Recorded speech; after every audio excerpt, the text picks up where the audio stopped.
will implement a jobs plan. Iplani yemisebenzi. Umongameli Cyril Ramaphosa uthi i-ANC izakumilisela isicwangciso nesijolise ekudalweni kwamathuba engqesho kweli kule minyaka emihlanu izayo. Kubanjwe inkonzo yesikhumbuzo yomongameli waseNamibia umfi Hage Geingob namhlanje.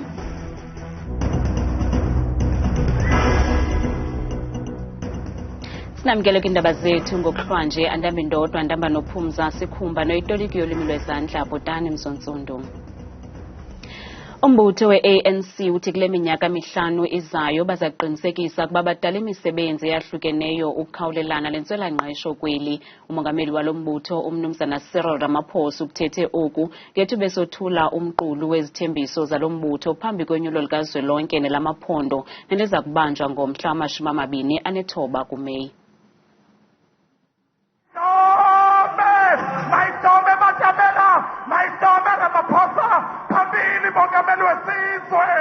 Emveni kwebibhiyozo lokumgqibelo umongameli walo mbutho we-ANC umnumzana Cyril Ramaphosa usondele ngaphambili ukuzothi thaca umqulu wezithembiso zalo mbutho. uRamaphosa uvule ngelithi kweli ulonyulo lolonyaka bajolise ekuqhubekekeni nomzila osele wanjwe i-ANC nalapho beza kuqinisekisa ukuba ihlangula bemboMzantsi Afrika kwizinto ezahlukeneyo.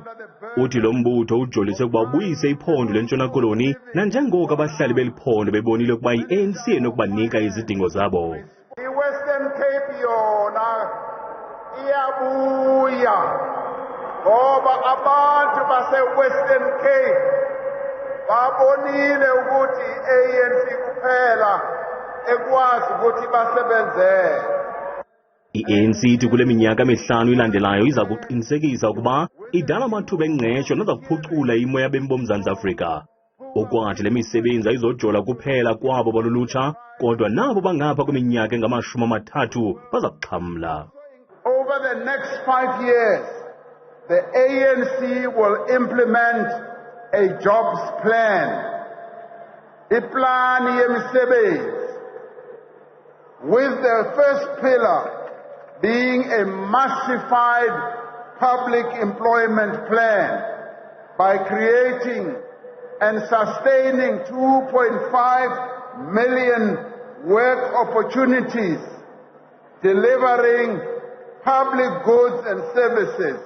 uRamaphosa kwangeze ngelithi le misebenzi izakujolisa nakwabo banemfundo nomsila nabangafumani imisebenzi. Ukwathi bajonge ukuba baqeshe namapolisa abalelwa kwi-10,000 ukulwa nobudlobongela obugqibileyo kweli loMzantsi Afrika. Kanti umongameli walo mbutho we-ANC ukwabethele nomba wemali inkxaso kwabo bangathathi ntweni kwanabo baxhomekeke kule mali okuphila. I-350 izawuqhubeka futhi uMinister of Finance usebenza noMinister of Social Development bayayibheka kahle. Ubudlobongela kwala buqhophololo zezinye zezinto umbutho we-ANC otujolise ukuba uzilwe. We must recognize that rampant crime, drugs, and organized crime and gender-based violence continue to be one of the challenges that we're facing, including theft of infrastructure implements and extortion and gangsterism, that these pose a threat to our freedom and the dignity of all South Africans. Umbutho we-ANC ukwangeze ngelithi baza kutyala imali ukukhawulelana nezinto ezifana nemfundo, ezempilo, kwananjalo nokuphucula ukuziswa kwenkonzo kuluntu loMzantsi Afrika. Kusenjalo amalungu esiqheba esiphezulu se-ANC azingomba isifuba ngendima lombutho seluyihambile kule minyaka engama-30 edlulileyo. We managed to build over 4.7 million houses, which houses almost 17 million South Africans. We have managed to educate over 700,000 annually kids through our National Student Financial Aid Scheme. We are improving on how things should be done so that South Africans don't wait for 5 years to hear the progress. But we are quite elated because a lot has been done. Kambe ulutsha lona lulangazelela ukubona uphuhliso nokudalwa kwamathuba engqesho. We want time frames. We want development. What is happening with youth development?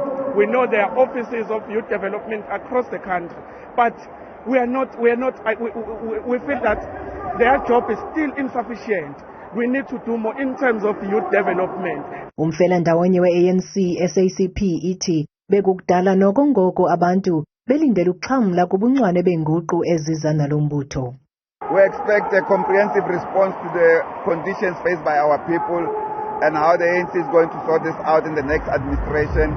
Obviously, counting on the confidence of the people to re-elect the ANC, given its track record, its commitment, its sacrifices for the liberation struggle of the people of this country.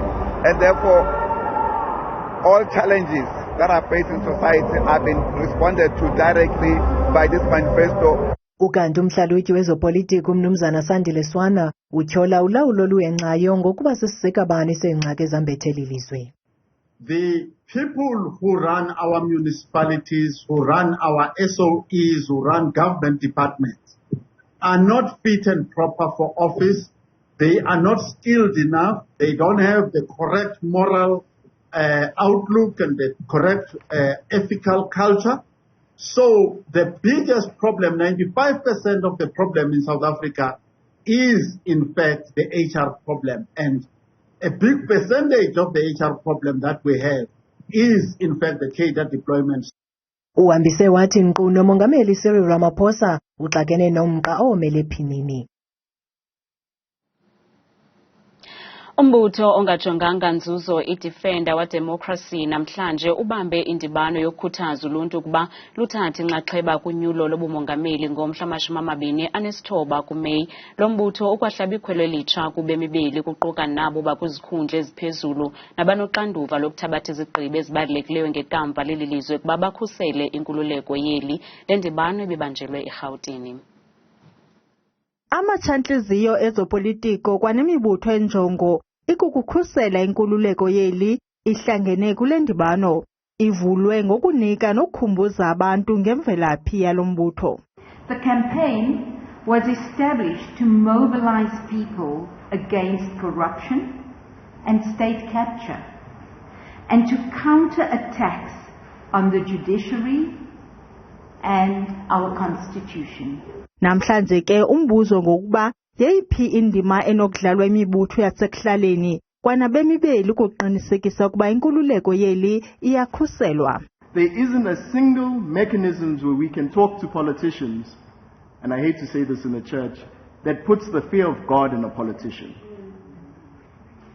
That we can go to community meetings and demand X, Y, Z, and if that politician doesn't do anything about it, nothing matters. That you can send submissions to Parliament, and if Parliament ignores you, they say it's fine, we're going to keep it moving. The only mechanism that puts the fear of God in politicians' hearts is the vote.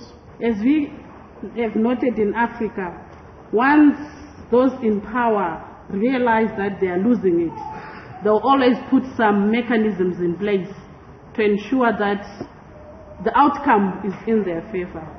Ngalo mazwi lamatshantliziyo abongoza abakheli mkhanyo onyulo ukuba nawo bakhumbule kubaluleka komsebenzi wawo ekutshintsheni impilo zabantu, ekwakhuthaza noluntu ingakumbi ulutsha ukuba lukhumbule ukubaluleka kwevoti zalo. Ukhunjulwe namhlanje kwinkonzo yesikhumbuzo yaseburhulumenteni obengumongameli waseNamibia uGqirha Hage Geingob. Mongameli Geingob waswelekela esibhedlele emva kokuhlaselwa sisifo somhlaza. Susela oko itshoba lalala umbethe kule ngwevu ebineminyaka engama-82. Ilizwe laseNamibia belinqunguphele. Namhlanje liqala likhunjulwe ngemisebenzi yalo njengomongameli obhubhe esaxhuzula imikhala.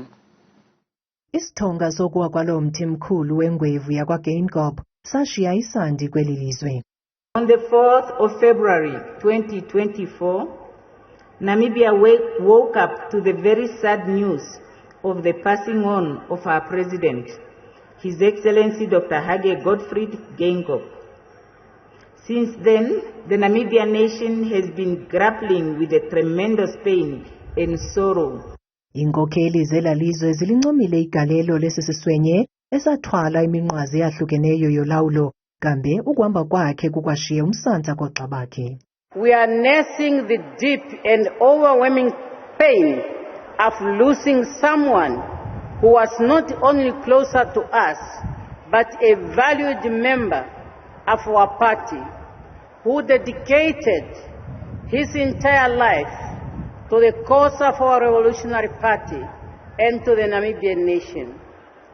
Comrade Hage Geingob was the best administrator in public and government business in this country. His dedication earned him respect and admiration, not only among the SWAPO party leadership, but also among the opposition parties.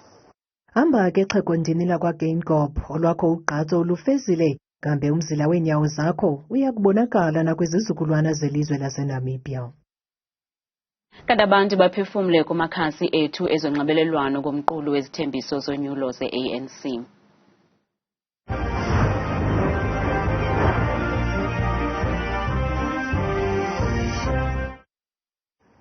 Sasazi masingaqhathwa kuba kusondele ixesha loba makuvotwe. Akukho kwamisebenzi aphazanayo umongameli. Bafuna nje ivoti zethu emveni sobabone besozela la parliament. Akho kwamisebenzi. Siyaqhathwa qha kuba befuna ukusebenzisa. Oramrama akaqala uthembisa ngento athembisa ngazo. Andothukile mina kwento azithethayo and andiqondi noba ikhona enye ezawuphumelela kuzo. Hayi tata uRamza sodlala ngathi. Uziqonde asothuki nokothuka. Kuba kaloku awukenziwa nenye owawuthembise ngazo ngoku wawuqala. Ndinethemba ke lokuba kweli tyeli kuza kwenziwa noko kube khona nakona kwenziwayo ngakumbi ukuqashwa koogqirha nokungezelwa kwamathuba emisebenzi kulutsha. Izithembiso nje zogaya ivoti ezizenziwe ngumhlekazi uRamaphosa kunini bathembisa dololo abantu mabaphangele. Hayi i-ANC msasazi liculo layo elo siyalazi liculo le-30 years elelitshoyo lemisebenzi engakabi bikho namhlanje. Uthatha kamnandi kakhulu tata Ramaphosa but nqambuzana kumele xa kufuneka enzile asiboni tu iintshukumo zakhe. So nale intetho nje ikumi ingena ngaphume ngapha. Queen Beam Songelwa uthi msasazi masingaqhathwa apha kuba kusondele ulonyulo beza ne-empty promises apha ushese welcome. Usiphelo Tsietsi Cotiyana uthi msasazi ANC mayohlukane nokufaka izithembiso ezininzi kuluntu kuba aziphumeleli sekuzinhloni nje kubo uTshese Kapa eWynberg. Aphiwe Dogu wakwaJonasi uthi kudala laculo loculo iminyaka i-30 ngoku kuthenjiswa into enye until now. Bukela ungaphefumla kwimiqholo yethu sebenzisele nombolo kwa WhatsApp nangu 071 670 2548.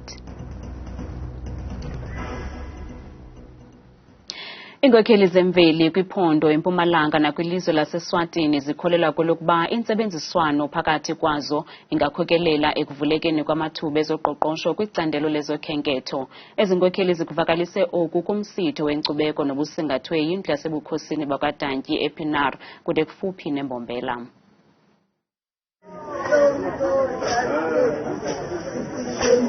Lilanga lenjabulo kumaSwati lahlala eveni laseNingizimu Afrika kanye nalawo laphuma eveni laseSwatini. Umcimbi lo njengalo uhlose kugcina amasiko kanye nemihambo yamaSwati uphindze ukhumbule insha ngemlando weMaswati. Umsebenzi lo njengalo nonkosi ubaluleke kakhulu and siujabulele kakhulu kungathi ngabe sesihlala ngala. Lokhu lokusenza sijabulele ngilokuthi ihistory isitshelile noma ke umlandvo usitshelile ukuthi sibuya kubabe munye kumkhulu munye longidlapho. Umcimbi lo njengalo uletha lithuba lokuthi ubukhosi bakwaNgwane kanye nalobo baseMpumalanga budzingidze tindzaba tentuthuko. Asekuqale thina singumndeni sesikhone ukubona ukuthi tekuvakasha nje angibekise umntwana wenkosi lo welanywa ngumntwana wenkosi sicelo wala kaDantyi bekane ma lodges entsabeni ubongane mountain lodge le thine kaNgwane besingayisebenzisa noma sikhangela amanye amaswati etatowuvakasha abone live. Labanye ke baholi benzabuko kulesifundza saseMpumalanga banalithemba ukuthi umcimbi lo njengalo utabaniketa lithuba lokuthi bachumane ngco nengonyama yeMaswati King Mswati III. Sine vele singibo bakaNgwane so lokuhlangana kwethu lokhu kwenda ukuthi sivuseleleke sekutawubalula nekuthi umntwana enkosi wala ekhaya nje uneminyaka lengu-26 abekwa esihlalweni. Njengo-October ngidabe ngihlanganisa 27 years ngikhona la, kepha lithuba lokuya enkosini ngiyobusiswa ngiyo inkosi bengisengalithola. Sengalokuhlangana kwethu namuhla seyitawuvuleka indlela leya enkosini.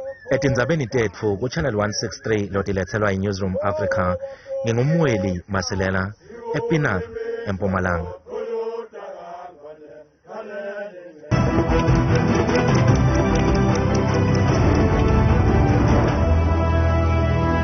Nansi Imozulu yanamhlanje neyangomso.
Ukalungazifumana izindaba nezinye kwiqonga lethu le-YouTube nelithi Iindaba Zethu 163 kamnandi mawethu.